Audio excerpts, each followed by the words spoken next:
good morning. Jumpa lagi sama Mom Titang. I always make video in the morning. Why? No one's at home. Jadi cuma aku aja yang ada di rumah, so I can talk to myself or talk to the camera for sure. Hari ini aku mau ngobrolin gimana cara dapetin visa Amerika. Well, this is a little bit tricky, but ada faktor luck juga sih ya.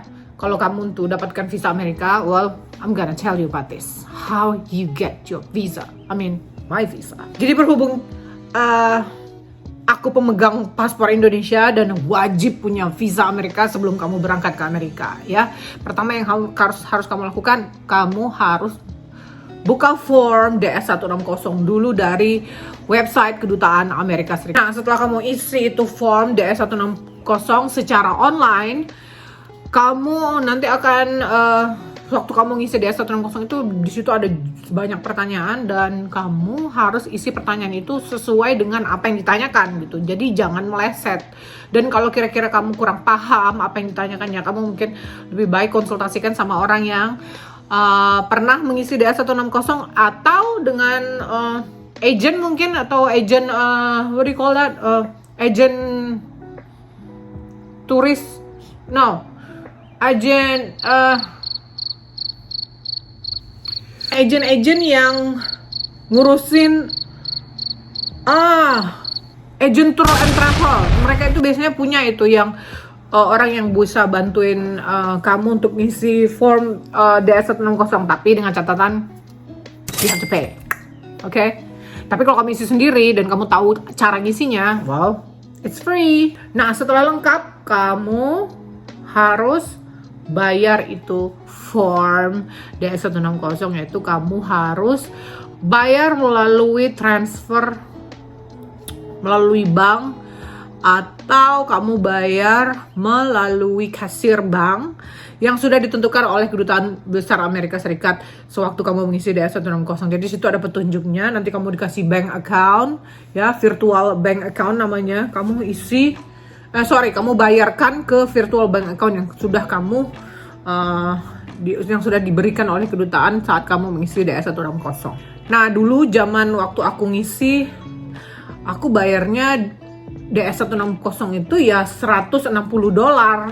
Nah, sekarang harganya udah nggak segitu lagi. Kalau nggak salah udah jadi $180. $180 kali 15.000. Ya. Kamu kira-kira aja berapa? 180? Oke, segitulah pokoknya. Nah, setelah kamu melakukan pembayaran, kamu bisa pilih jadwal interview. Kapan kamu melakukan interview ke Kedutaan Amerika Serikat. Itu Kedutaan Amerika Serikatnya ada 2, satu di Jakarta dan satu Surabaya. Itu tergantung lokasi kamu ada di mana. Kalau mungkin kamu di Sumatera, mungkin kamu lebih dekat ke Jakarta gitu ya kan. Atau mungkin kalau kamu mau ke Surabaya, pokoknya itu depends on your choice lah. Kamu mau pilih yang Jakarta atau Surabaya. Nah, setelah itu kamu akan pergi wawancara. Setelah kamu mendapatkan jadwal, kamu datang pas interview itu. Jadi interviewnya itu emang bener-bener cepat, nggak pakai lama, dan kamu langsung dapat hasil dari wawancara kamu tersebut. Kamu nggak perlu nunggu besoknya atau 2 harinya lagi, nggak. Jadi hari itu kamu wawancara, hari itu kamu dapat keputusan dari konselor di Kedutaan Amerika Serikat apakah visa kamu diterima atau ditolak. Nah, jadi pengalaman aku bikin visa Amerika itu, aku 2 kali bikin visa. Pertama aku ditolak, yang kedua aku di approve. Nah, ini dia triknya bikin visa Amerika. Sebenarnya nggak ada trik tertentu, tapi yang paling utama kamu harus sesuaikan visa apa yang kamu pilih dan tujuan kamu ngapain ke sana. Jadi antara tujuan dengan jenis visa yang kamu ambil harus sesuai. Nah, pengalaman aku pertama kali aku buat visa Amerika dan aku ditolak pertama kalinya karena aku nervous. Ya, harusnya kamu gak usah nervous waktu kamu jumpa konselor, karena sewaktu kamu interview, kamu diinterview sama orang Amerika yang mereka itu bisa bahasa Indonesia, jadi kamu gak usah gugup. Kalau kamu gak bisa bahasa Inggris, okay, you can speak Indonesian.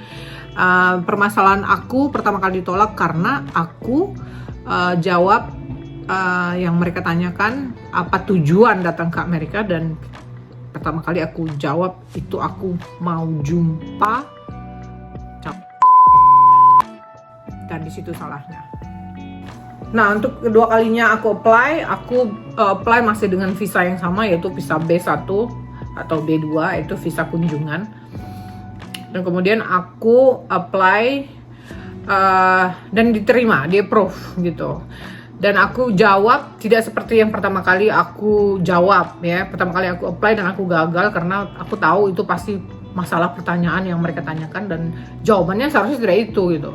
Yang kedua kali aku apply, mereka tanyakan hal yang sama, what is your purpose coming to America?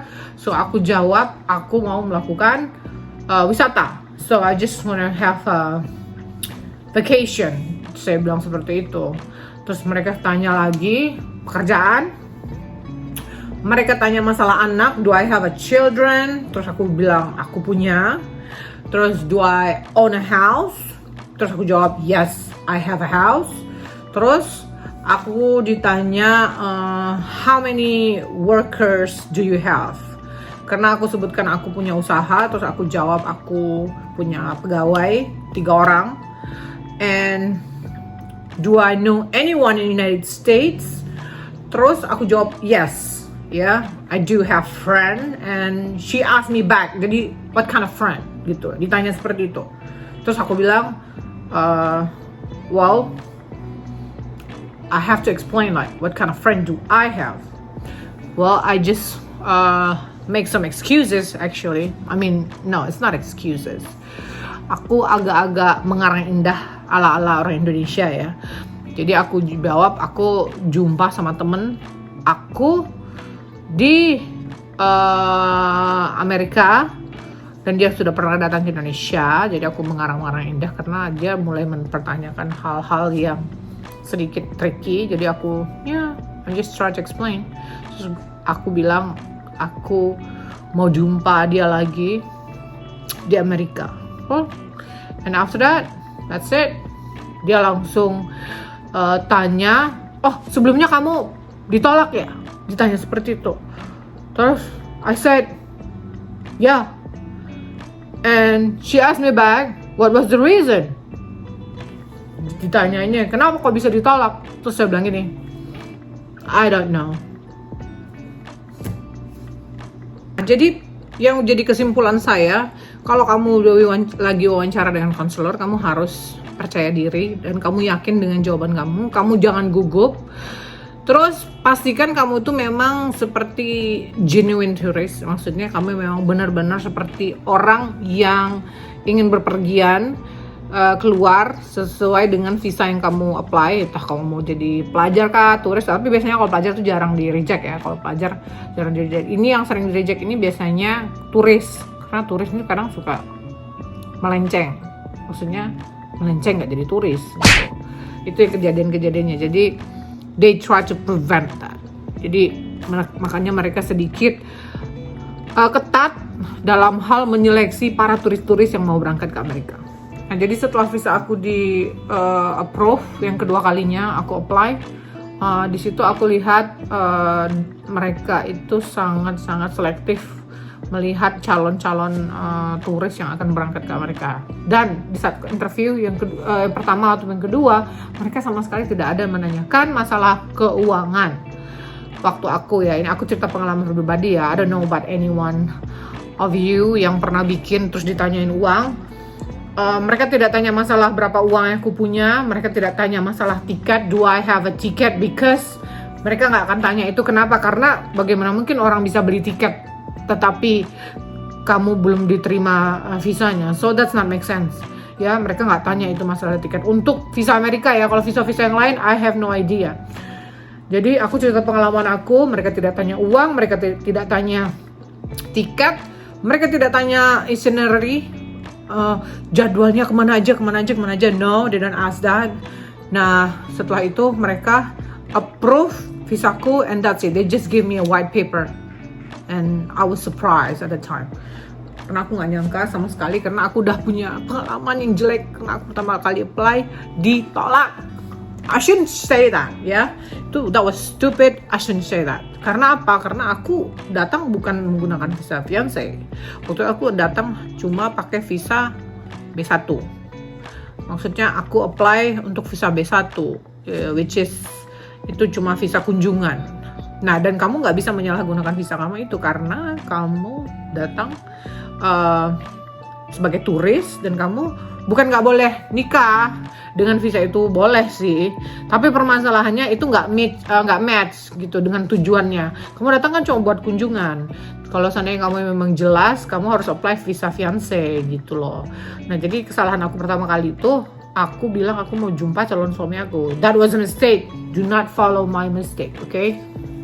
Jadi itu dia tadi cerita tentang pengalaman saya dalam pembuatan visa Amerika, dan saya pertama kali ditolak, yang kedua saya diterima, dan itu murni pengalaman saya sendiri. Saya nggak tahu, mungkin sebagian orang punya pengalaman berbeda dari yang saya alami, tapi garis besarnya adalah konselor akan bertanya, apa tujuan kamu pertama kali, apa tujuan kamu datang ke Amerika gitu. Dan isu-isu yang beredar gitu katanya, oh paspornya harus di stamp, harus sudah ada isinya, oh kamu harus sudah pernah keluar negeri gitu. Itu nggak menjamin sih ya. Dan masalah uang di tabungan juga nggak menjamin juga, karena kejadian saya nggak pernah ditanya. 2 kali apply saya nggak pernah ditanya masalah uang, 2 kali apply saya nggak pernah ditanya masalah tiket. Tapi yang jadi garis besarnya adalah tujuan kamu ke Amerika, kamu ngapain. Dan itu yang harus kamu jelaskan sama konselor dan buktikan kalau kamu itu memang sebagai turis dan kamu akan kembali gitu. That's it. Itu yang jadi patokan konselor untuk meng-approve visa kamu atau membatalkan visa kamu. Itu it's depend on them. Makanya saya bilang agak tricky dan ada faktor luck juga gitu. Karena beberapa orang sudah berapa kali apply tidak juga diterima, ada yang sekali apply langsung terima, ada yang 3-4 kali baru diterima. Well, it's a luck factor ya, faktor lucknya aja itu. Oke guys, itulah cerita saya tentang pengalaman buat visa Amerika yang pertama dan yang kedua. Jadi semuanya punya cerita yang hampir mirip dan tujuannya harus jelas. Oke, itu aja. Semoga kamu yang mau nge-apply sukses dan jangan lupa berdoa. Oke, I'll see you on my next video. Bye-bye.